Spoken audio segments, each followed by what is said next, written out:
In Myanmar, police have broken up demonstrations in several places with tear gas and gunfire, but there's no immediate word on casualties. The French President Emmanuel Macron has repeated his call for an immediate end to repression and respect for the democratic choice of the Myanmar people. He tweeted that France is at your side. Hundreds of mourners this morning have attended a funeral for a 19-year-old protester whose face has gone viral on social media. Angel, known as Jelsin, was among 38 protesters killed yesterday. She was shot in the head while on the streets of Mandalay. Our Southeast Asia correspondent Jonathan Head is following the story from Bangkok. It is remarkable that people are out occupying the streets again after what was done to them yesterday. I mean, I think the scale of the violence yesterday and the way in which people were gunned down, were rounded up in mass arrests and were savagely beaten really laid open the strategy of the military authorities, which is, I think, to put it bluntly, simply to terrorise people back off the streets to try to regain control of a country that is now in nationwide uprising, whatever the cost.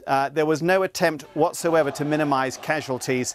And indeed, videos we've seen circulating on social media show both police and soldiers gloating over the fact that they intend to go out and kill people. They're making it very obvious.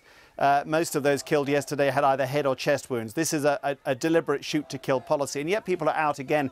And when we talk about them coming out, you need to understand how the strategy's evolved. They're not just rallying and marching in now, they're actually barricading their neighbourhoods, sometimes quite impressively, in a sense to deny the military government the control on the ground. And that's what the police and army have been going in to try to stop, but those barricades are becoming bigger and harder to move. So this is actually, a real fight going on for control of Myanmar between its people. I mean, huge numbers of whom support this movement, and a military that is still struggling to assert its authority.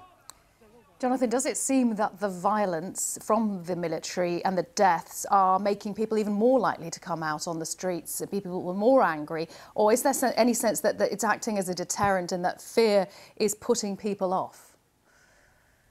I suppose it probably depends on the individuals. Look, lots of people are still coming out. Young people, people who say that, they've got to do this now. This is, remember, an incomplete coup. It's not, the military has not established its authority. It's not yet recognised internationally. And these protesters going out there feel that if they don't stop the military now, their country is going to be cast back into the ghastly years of repression and military rule that they experienced back in the 1970s, 80s and 90s. And that's why they're willing to come out and risk their lives. And to some degree, they're accepting the fact that some of them are going to be killed. It is astonishing bravery. But on the other side, there is quite amazingly ruthless brutality. And it's a battle between those two attitudes.